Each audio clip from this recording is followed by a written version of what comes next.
Listen, I'm not an expert on this case, and I'm not a green card expert either. So I'm just going to go very quickly to the simple example of you're a guest here. All right. Benny Johnson recently appeared on Piers Morgan Uncensored for a debate with Ana Kasparian, which quickly escalated into a heated exchange. Both participants presented their arguments effectively, but Johnson delivered a particularly strong point that significantly shifted the discussion in his favor. The debate intensified as tensions rose, leading to a compelling exchange of ideas. Let's take a closer look at the debate between Benny Johnson and Ana Kasparian on Piers Morgan Uncensored and examine the key moments that defined the discussion. Not democracy. You can't exile political dissidents, not in the United States. Well, I mean, our government will certainly try to do that as long as the government of Israel demands it. And our government, whether you're talking about Democrats or Republicans, is completely controlled by the Israeli government, and they're going to do the Israeli government's bidding. That's what this is really about. That's all it is. So protesters who are legal residents, permanent residents who have green cards, will be deported simply for exercising their freedom of speech and criticizing how the Israeli government is prosecuting this war in Gaza, slaughtering tens of thousands of innocent women, children, elderly people, civilians. They're going to continue the slaughter. They don't want any backlash from anyone in the United States about it, including American citizens, including permanent residents. And remember, Miriam Adelson and the Adelson family overall gave Donald Trump hundreds of millions of dollars to not do what's right for the United States, but to do what's right for Israel. So Donald Trump is going to do that. He's transactional. Money talks for him, and he doesn't care. He'll go ahead and revoke green cards and deport valedictorians, students who have been in this country since they were 7 years old, were valedictorians in high school. But God forbid they ever ding or criticize the Israeli government, because that's when they'll become a target. What if they actively support? What if they actively support Hamas? Look, I despise Hamas, and it disgusts me that anyone would say anything positive about Hamas.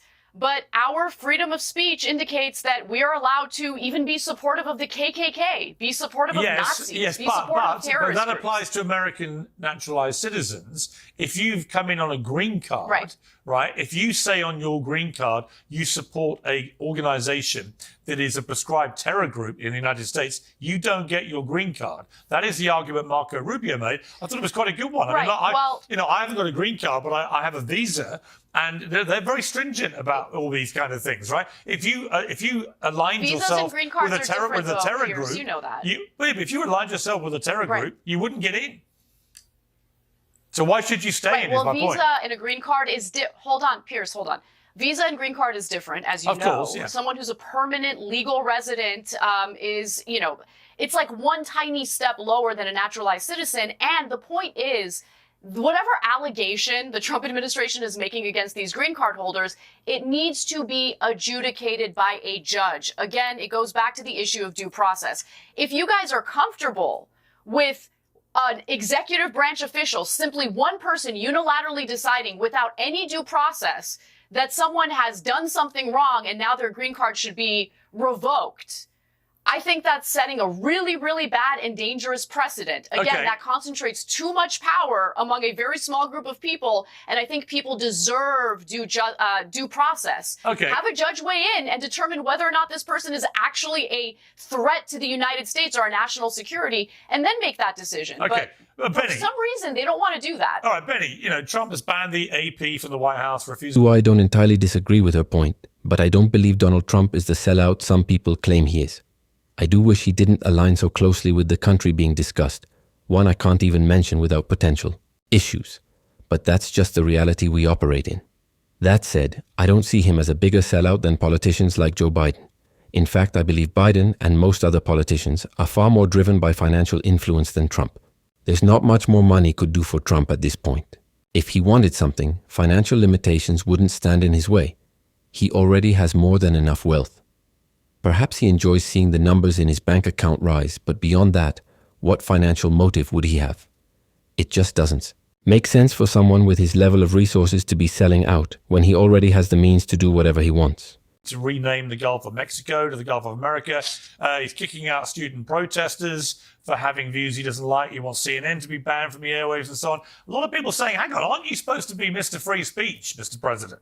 Aren't you and Elon Musk the standard bearers of free speech? What happened to free speech? Is it only free speech when you like what you're hearing?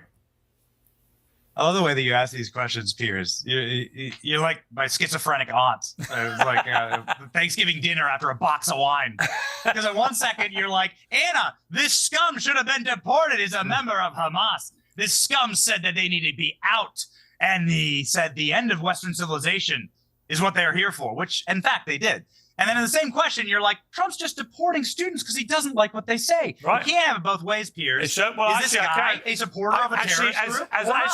As somebody asking the questions, I can ask you all difficult questions phrased in different ways. The one thing you just said that really offended me, I would never drink wine out of a box, ever, ever. Well, that's how we know Piers didn't go to. Piers, you must not have gone to college in America. No, I did not. That for me crosses a massive red line.